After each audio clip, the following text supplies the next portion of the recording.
paz do Senhor para todos. Seguindo a sugestão da missionária irmã da nossa igreja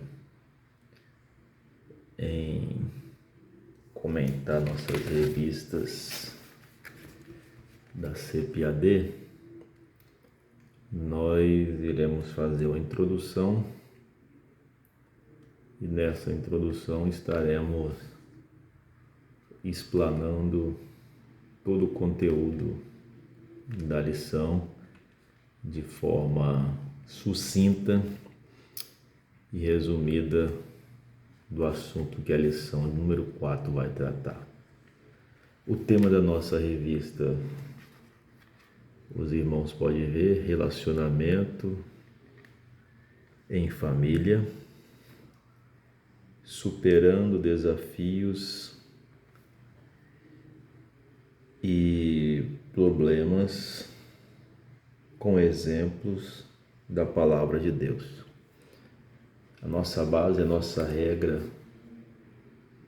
sempre vai ser a palavra de Deus para solucionar, resolver conflitos, problemas que surgem no meio da família. O assunto todinho desse trimestre é relacionado à família, que nesse século tem sido bombardeada pela mídia de forma absurda. Mas vamos lá. A lição de número 4. A lição de número 4, ela vai falar sobre a idolatria na família. Idolatria na família.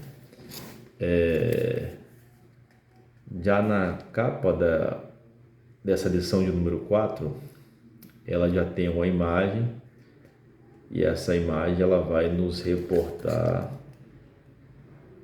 pelo episódio do Êxodo, quando Moisés está no monte já 40 dias, 40 noites, e o povo questiona Arão, e essa imagem aqui que foi feita naquele período, bezerro de ouro.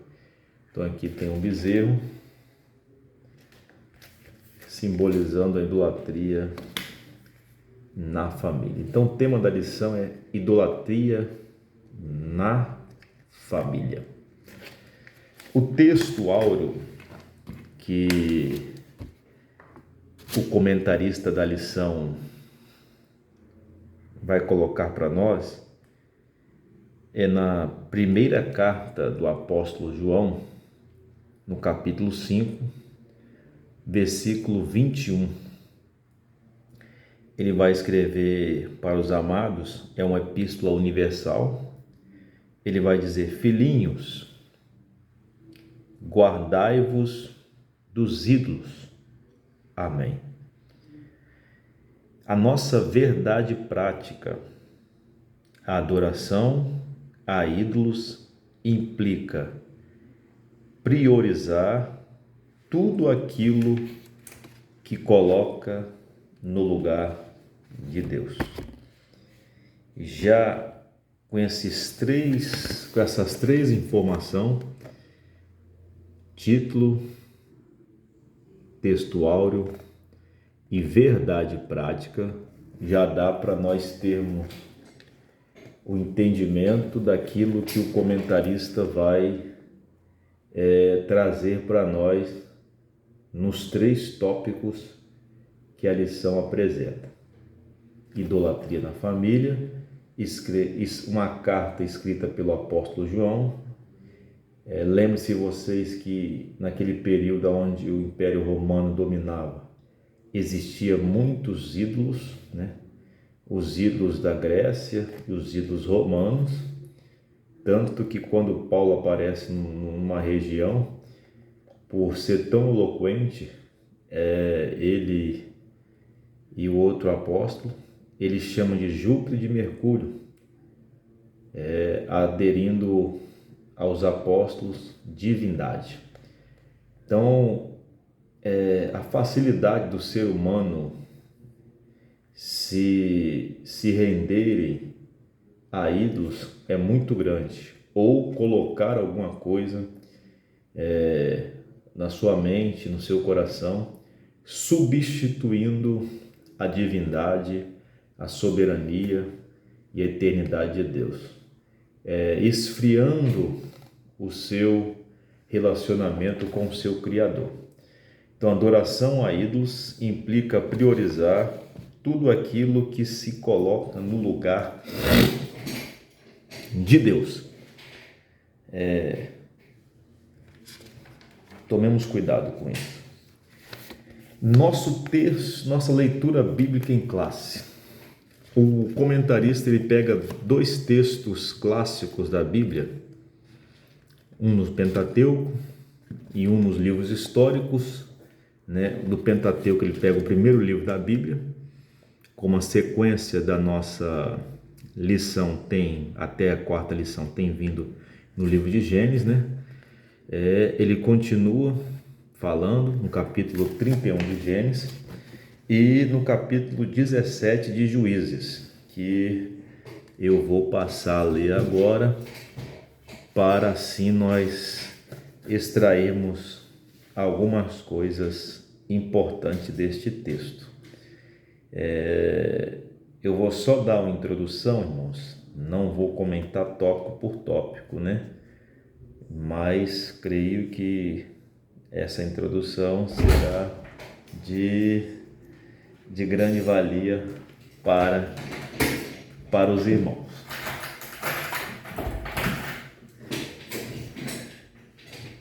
Leitura bíblica em classe. Gênesis capítulo 31, versículo 17 ao 19 e o versículo 33 ao 35.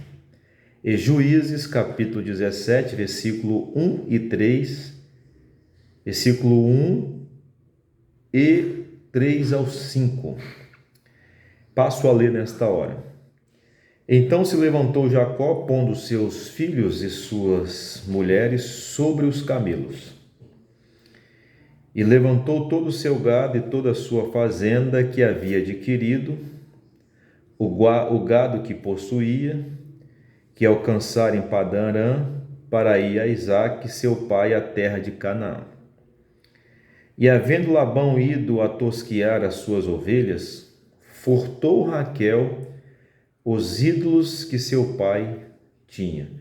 Observa que o texto está nos informando que no seio desta família de Labão existia ídolos do lar, conhecido como terafins. Terafins, ídolos do lar, tinha na casa de sua família.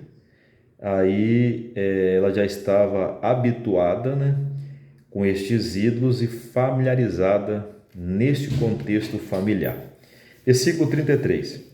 Então entrou Labão na tenda de Jacó e na tenda de Léia e na tenda de ambos os servos, e não os achou. E saindo da tenda de Léia, entrou na tenda de Raquel, mas tinha tomado Raquel os ídolos e os tinha posto na albarda de um camelo. Assentara-se sobre eles e apalpou Labão toda a tenda e não os achou.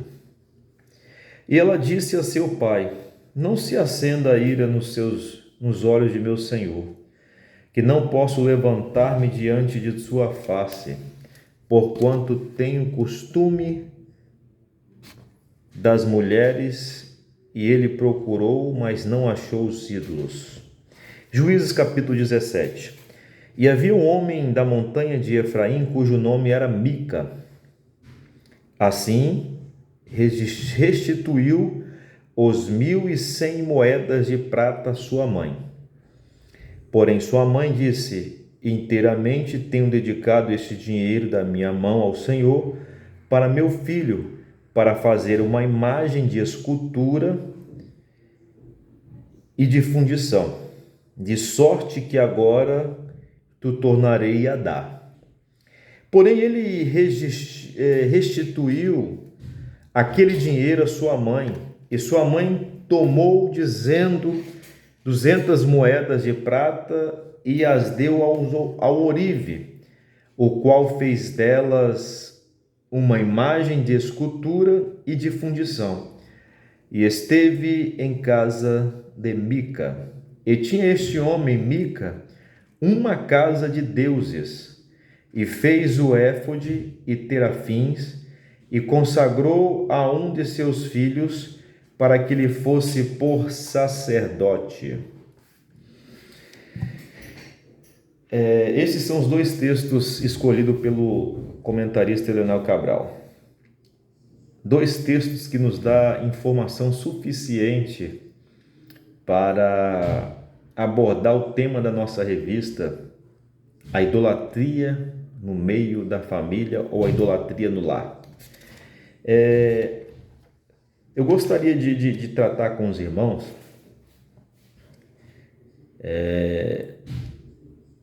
esse contexto que essa lição está inserida, que nós devemos prestar muita atenção, pois a Bíblia sempre tem informação suficiente para que possamos aprender, estudar e trazer aplicações para a nossa vida, o nosso devocional, nossa vida diária. Temos que colocar em prática. Observe que Raquel, Jacó, esses nomes, Léias, é uma família. E o contexto familiar vai nos dizer que essa família toda, ela é proveniente do pai de Abraão, Terá. Se nós pegarmos a Bíblia e ler em Gênesis capítulo 11, no capítulo 11 de Gênesis, você pode me acompanhar aí a leitura se quiser. Eu quero aqui trazer o contexto, para que você possa entender a dimensão e a importância desta lição para os nossos dias de hoje. Mas olha o que a Bíblia vai nos informar em Gênesis capítulo 11, a partir do versículo 26, após a confusão das línguas, Observe que essa confusão da língua já era uma idolatria do ego do homem, aonde o homem quer construir uma torre, onde o cume toque no céu, para que ele não pudesse mais ser surpreendido pelo dilúvio, Mas observe o texto aqui, versículo 26, 11, 26, Gênesis 11, 26, vai nos dizer assim, Gênesis 11, 26. E viveu Terá 70 anos e gerou Abrão, Naor e Harã. Então Tera tinha 3 filhos. Aqui a Bíblia vai registrar 3 filhos homens, Abrão, Naor e Harã. A família todinha de Arão, segundo a história bíblica, segundo o relato do livro de Josué, são famílias idólatras que serviam aos ídolos do lar.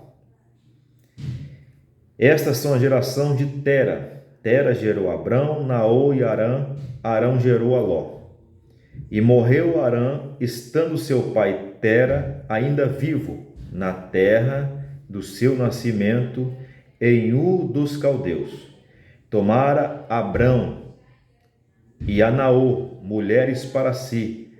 O nome da mulher de Abrão era Sarai, e o nome da mulher de Naor era Milca, filha de Harã, pai de Milca e pai de Isca.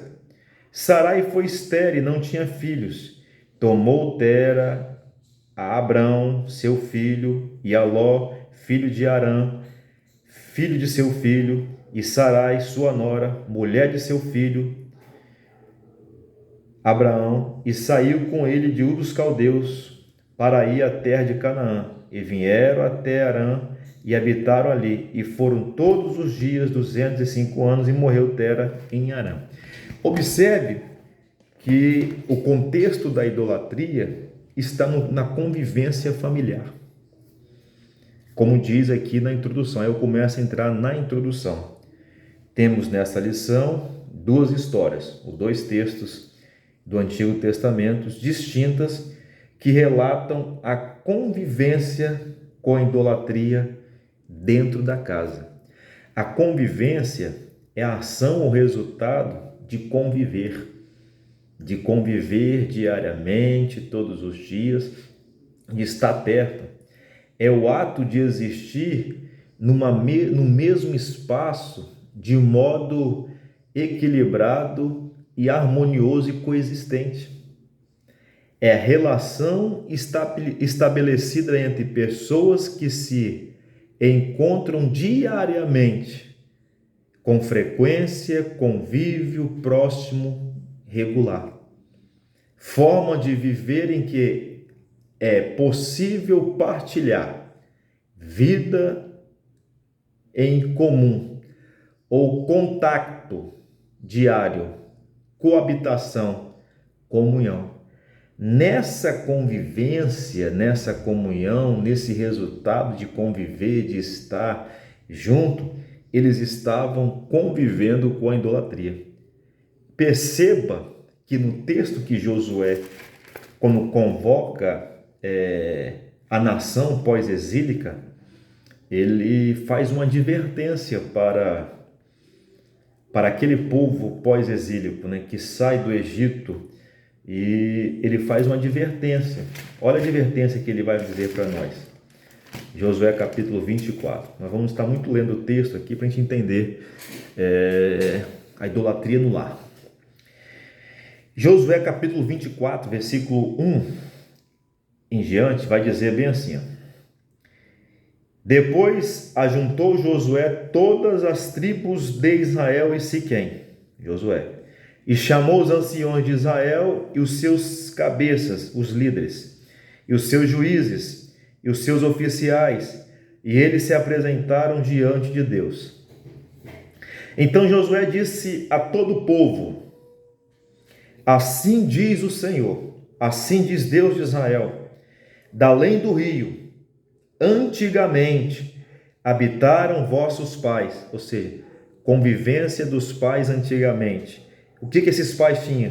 O que eles habitavam antigamente lá? Qual era o costume? Qual era a convivência? O que eles compartilhavam? O que eles tinham em comum?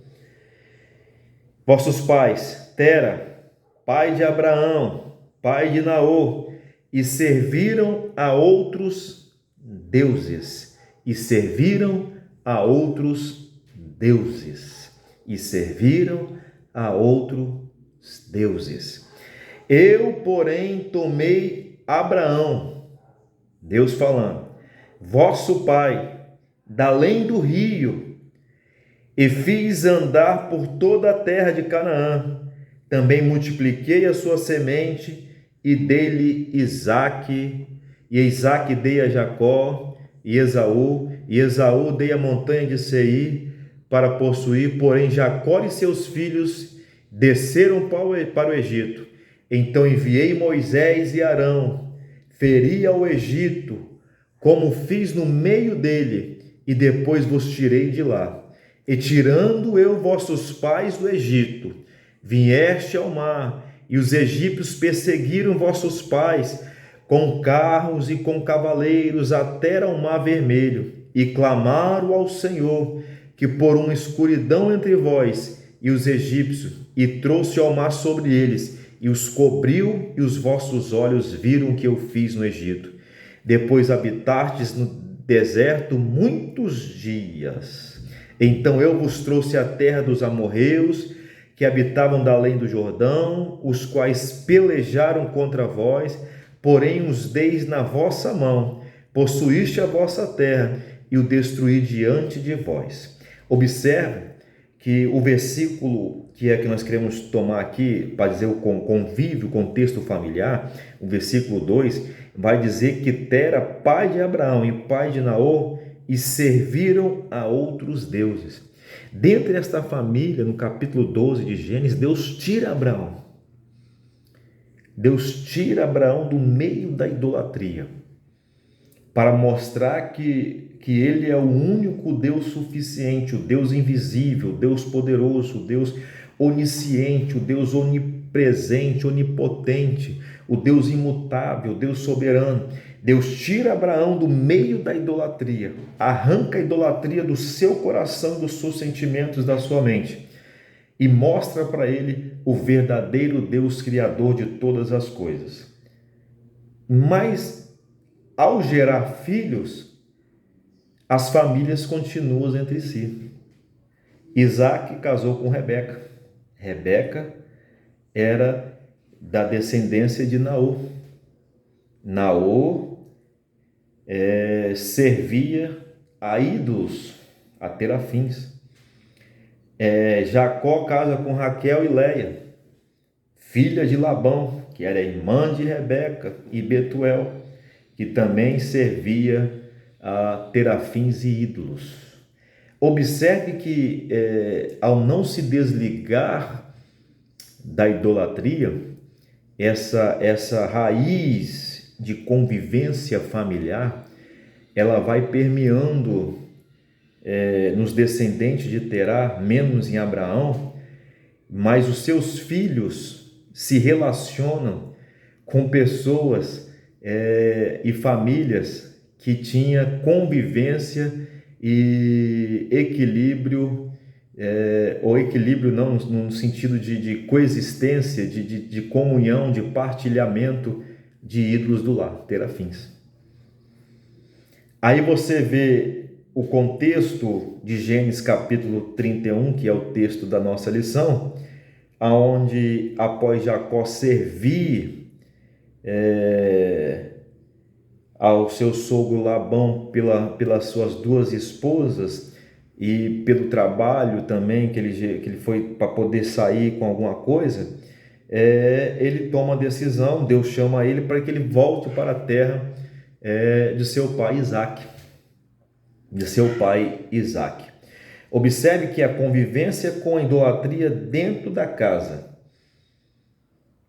faz com que você gere no seu consciente que aquilo é normal, é algo relativo, é normal, podemos assim servir, que não vai trazer nenhum prejuízo, nenhuma consequência. Mas qual foi a consequência que isso trouxe para esse lar? Qual foi a consequência que isso trouxe para Raquel? Observe que Raquel, no texto que nós lemos, ela vai usar de mentira para que seu pai Labão não ache os seus ídolos do lar. Esses ídolos talvez poderiam ser pequenos objetos de madeira ou pedra, talvez do tamanho de uma palma de uma mão.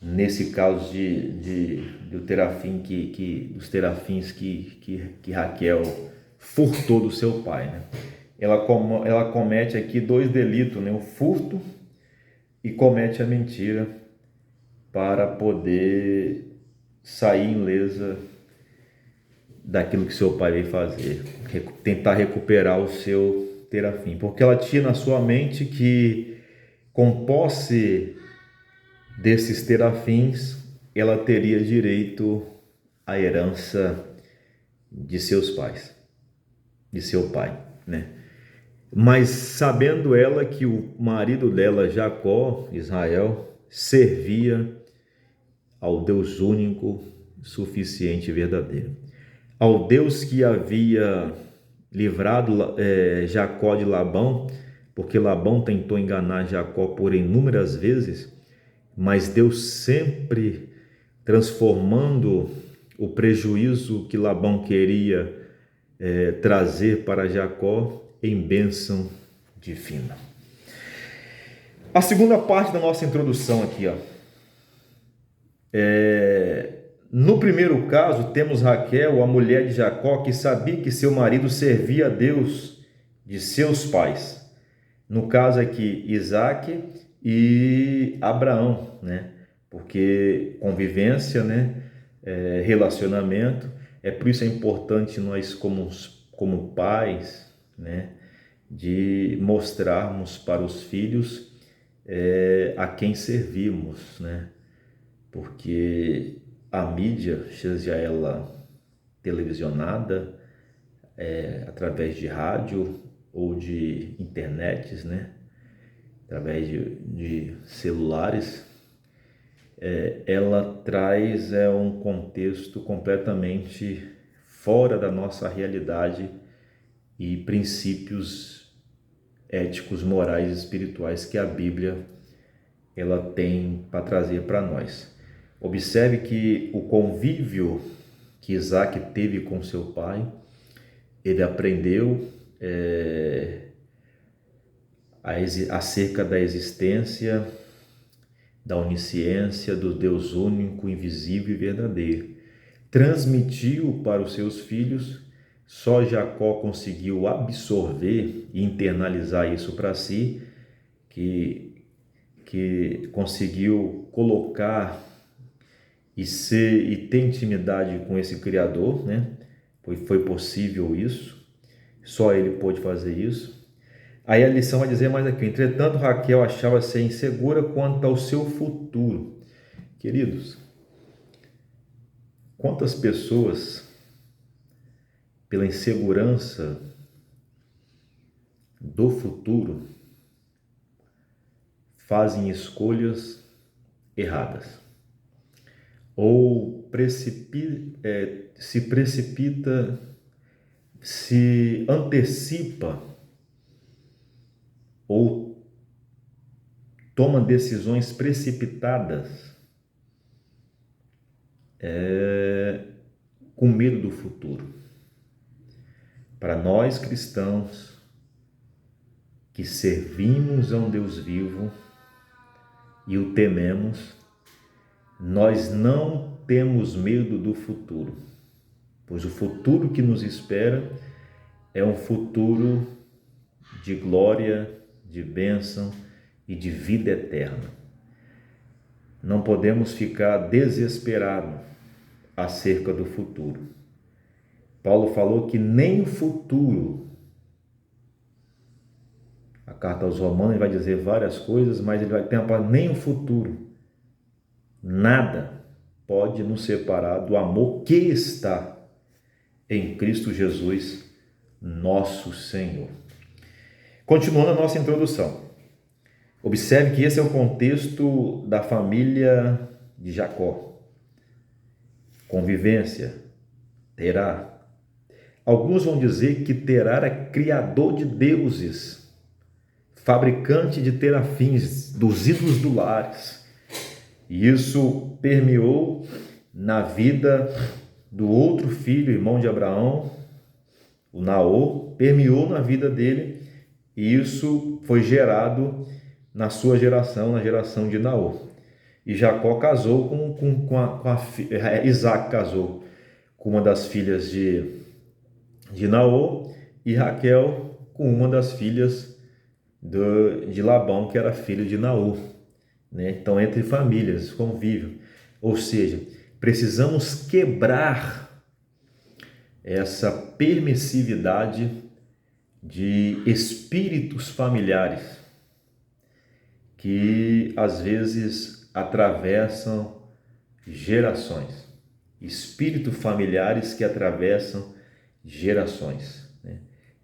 De continuar numa idolatria, ou continuar num erro, permanecer nesse erro e achar que é coisa normal. Então precisamos quebrar essa permissividade através da rendição a Cristo, rendendo-se a Ele e acreditando em suas promessas. Vamos continuar lendo a nossa introdução. Quanto ao seu futuro, sentia-se injustiçada pelo seu pai, que não lhe deu nenhuma herança, nem a ela nem a sua irmã Leia. Resolveu furtar as pequenas estatuetas ou ídolos de seu pai, que eram os pequenos deuses dentro da casa de Labão. É claro, né, irmãos, que nós como cristãos não temos ídolos de pedra, de barro, de madeira, de marfim, de ouro, de cobre, de pedras preciosas dentro de casa. Não temos nenhuma estatueta. Mas quantos no nosso meio tem um ídolo? A consequência da história de Raquel veio. A consequência veio para Raquel.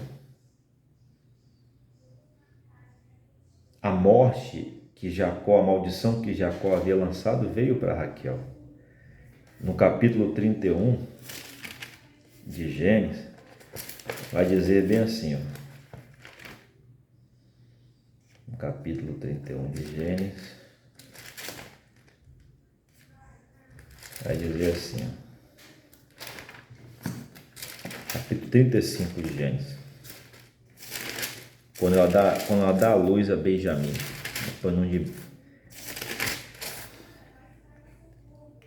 O nascimento de Benjamim, a morte de Raquel. 35, versículo 16. Partiu de Betel, e havendo ainda um pequeno espaço de terra para chegar a Efrata, teve um filho Raquel e teve trabalho em seu parto trabalhoso. E aconteceu que, tendo ela trabalhado em seu parto, lhe disse a parteira: não temas, porque também este filho terás. E aconteceu que, saindo-lhe a alma, morte, chamou seu nome Benoni, que significa filho da minha dor. Jacó mudou o nome, né? Mas seu pai chamou Benjamim, que significa filho da minha destra. Assim morreu Raquel e foi sepultada no caminho de Efrata. No caminho de Efrata. E esta é Belém. Podemos conjecturar aqui nesse texto aqui. Não queremos desconstruir o contexto e o texto do texto. Mas sepultada no caminho. Os irmãos vão lembrar que Abraão comprar um campo para sepultar Sara. E Gênesis vai nos informar os personagens que foram enterrados nesse campo. Gênesis capítulo 50. Capítulo 49.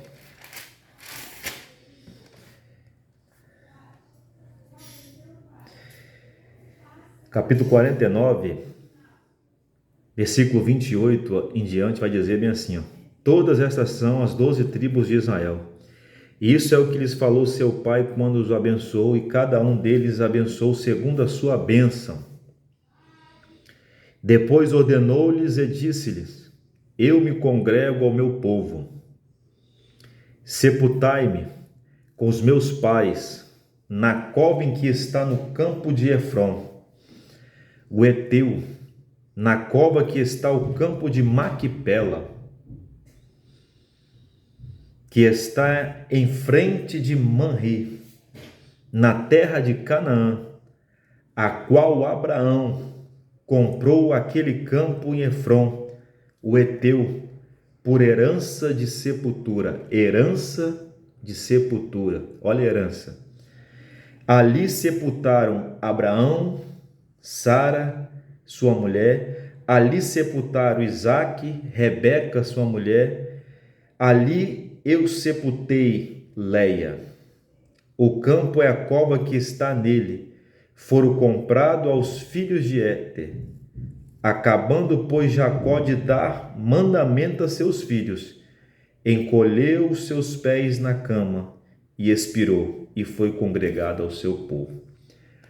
Jacó faz uma ordem aos seus filhos.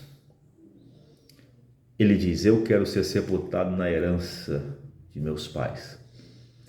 aonde meu pai Abraão, Sara, aonde meu pai Isaque e Rebeca, aonde a minha esposa Leia foi sepultada. Eu quero ser sepultado em Maquipela. Rebeca foi sepultada no caminho de Efrata. Mas vamos lá.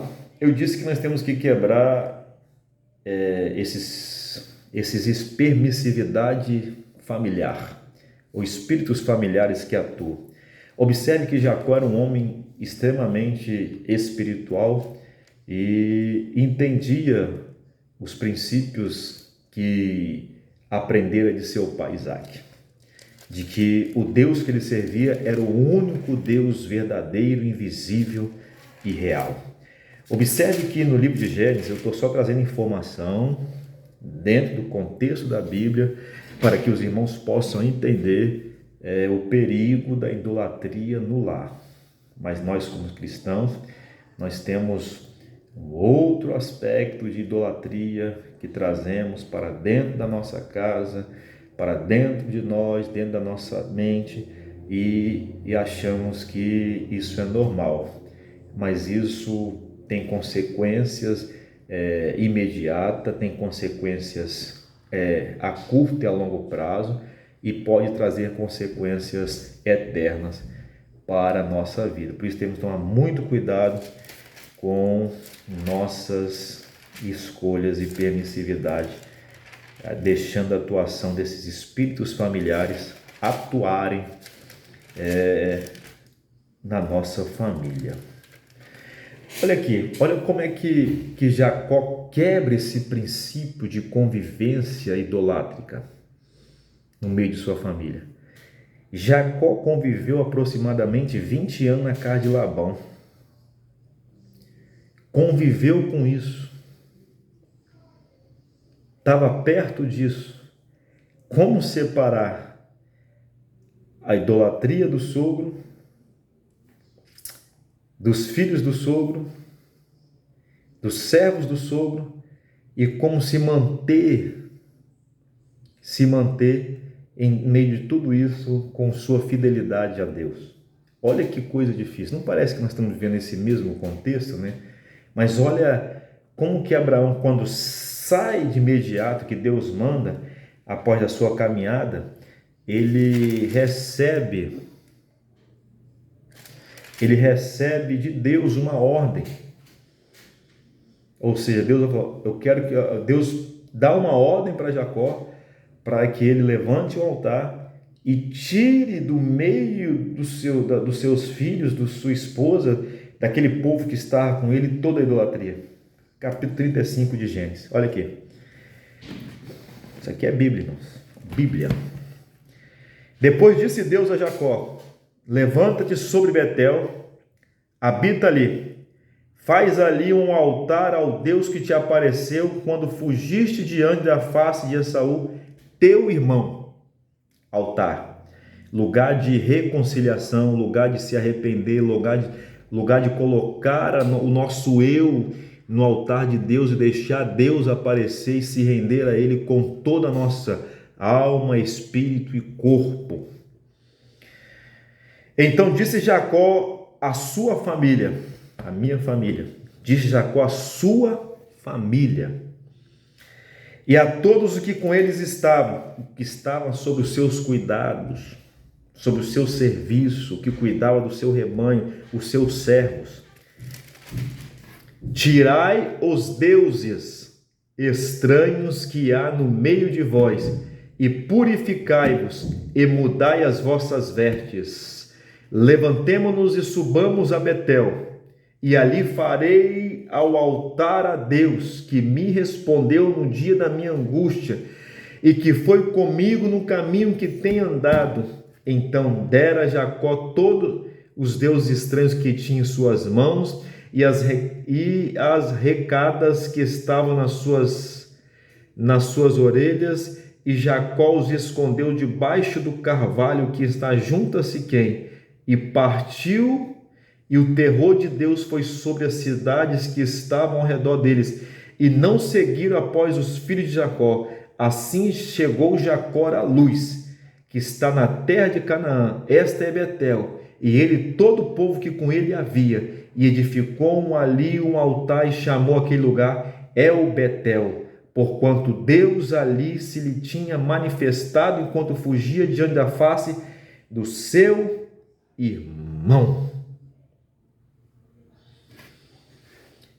Eu e você temos um encontro em Betel, casa de Deus, lugar de oferecer sacrifício, lugar de purificar a nossa alma, lugar de reconhecer a nossa dependência, arrancar de dentro de nós a nossa idolatria, a idolatria ao filho, à esposa, a idolatria, a avareza ao dinheiro, arrancar de nós a idolatria do nosso coração. Precisamos chegar a Betel.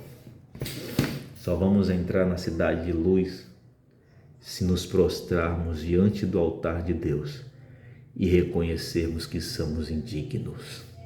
Precisamos reconhecer a nossa indignidade, a nossa miserabilidade, a nossa pecaminosidade. Nós precisamos arrancar de dentro de nós a nossa idolatria. Chega de falsa piedade. Precisamos reconhecer a soberania de Deus em nós e na nossa família. Precisamos levantar um altar dentro da nossa casa e dizer que o Deus que nós servimos é o único Senhor, o Deus de Israel, o Deus de Abraão, de Isaque e de Jacó. Essa é a história, o contexto histórico de Raquel, de Jacó, de Leia. Convivência familiar. Mas essa convivência familiar, ela se permeou em todo Israel. Se permeou em todo Israel. A história de Mica é uma história lamentável, né? Aonde ali há furto, aonde há construção, casa de deuses, aonde há um sincretismo religioso, né? Chama pelo nome do Senhor, aonde assalariam um levita, aonde separa um filho para o sacerdócio, aonde fabrica ou confecciona vestes sacerdotais, quebrando assim todo o princípio de mandamento de Deus, aonde se encontra o sincretismo religioso, a permissividade, o relativismo, aonde se afasta cada vez mais de Deus. Isso é idolatria. A idolatria, ela cega tanto o entendimento humano que vai esfriando o nosso amor pelo nosso Criador. E às vezes achamos que isso é normal. Achamos que isso é normal. Vamos finalizar nossa introdução aqui, ó. O segundo caso é algo de Mica, um eframita que viveu no tempo dos juízes em Israel e que, unindo-se aos danitas, fabricou ídolos e construiu um santuário para eles em sua casa. Na lição veremos as consequências da idolatria dentro de uma casa. Eu já falei consequências, a casa de Raquel e a de Mica. O livro de Juízes vai dizer que nesse período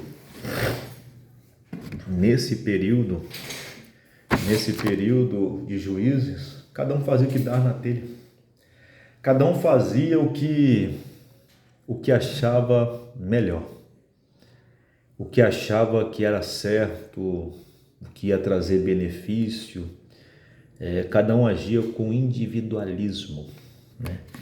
Achando aquilo que era melhor para o seu convívio social e o seu sincretismo religioso. Quais as consequências disso? Afastamento de Deus, esfriamento espiritual, morte espiritual, juízo de Deus, juízo de Deus. Isso é tão perigoso, o secretismo religioso, né? Essa idolatria, que quantos já no contexto familiar, o pai que idolatra o filho que idolatra o pai, ou o filho que idolatra a mãe, e por achar tão pequeno, tão sorrateiro, por ser sorrateiro, isso mina os corações dos pais e achar uma normalidade nesses atos e nessas práticas. E quantos de nós já vimos ou vemos, né, liderados prestando honra ao excesso, ao extremo, à liderança, a um pregador, a um cantor, a um bispo, a um apóstolo, a um líder, né? E teremos que tomar cuidado, né? Quantas igrejas aí não fazem tapete vermelho para recepcionar uma liderança e cola na frente do altar imagens grandes do líder e assim se reverenciam, prestam honra exagerada, e sendo que quem merece toda a honra e toda a glória é só o autor e consumador da nossa fé. Isaías vai dizer que a glória dele ele não dá a ninguém. A minha glória eu não dou a ninguém. A ninguém. Nós somos apenas servos, estamos aqui para servir a Deus. Então, essa é a lição, né, essa quarta lição. Foi só uma introdução, como eu falei que eu não ia ler, né? Foi só uma introdução. Então devemos colocar em prática. Gostaria que os irmãos deixassem seu comentário, suas dúvidas, né? Eu poderia aqui citar o exemplo como isso é tão pertinente na vida das famílias de Israel, não? A família de Saul, o rei Saul. A Bíblia vai dizer que Davi fugia do rei Saul por causa do ciúme, da inveja, e a sua esposa Mical, sabendo disso, comunica com Davi que era seu esposo e coloca na cama uma estatueta ou um deus do lar e cobre-o com a coberta.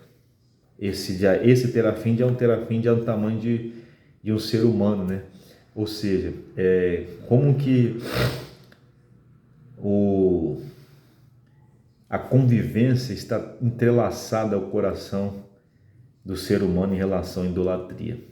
O ser humano tem muita facilidade para se inclinar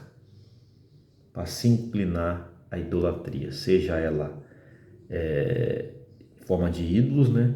Ou seja ela em forma de pessoas, ou seja por objetos. O ser humano ele é tendencioso a se inclinar. Somente em Cristo podemos ser libertos dessas inclinações pecaminosas que vai nos afastar e esfriar o amor de Deus em nossos corações. Que Deus em Cristo abençoe a todos. Gostaria que os irmãos deixassem seu comentário aqui e se inscrevessem no meu canal. Um abraço a todos aí. Essa aqui é uma experiência que estamos fazendo. Se os irmãos aprovarem, estaremos assim, se Deus permitir, comentando a próxima lição, né? A lição de número 5. Só lendo a nossa conclusão, precisamos investir na nossa família, criar barreiras espirituais e morais no seio dos lares para salvar nossos filhos e prepará-los para uma vida cristã sadia que glorifique. Precisamos preparar para uma vida sadia, que tenham consciência do Deus que servimos. Precisamos implementar essa consciência no nosso lar, a consciência que servimos a um Deus único, suficiente e verdadeiro, que é o Deus provedor de todas as coisas, sustentador das mesmas. Precisamos trazer essa consciência para dentro do nosso lar, que glorifiquem a Deus. Por isso, os ídolos da atualidade precisam ser retirados do nosso meio, para que não venha roubar o lugar de Deus em nossas vidas. Tome cuidado. Amém? Que Deus em Cristo abençoe. Abraço. Deixe seu comentário. A paz para todos.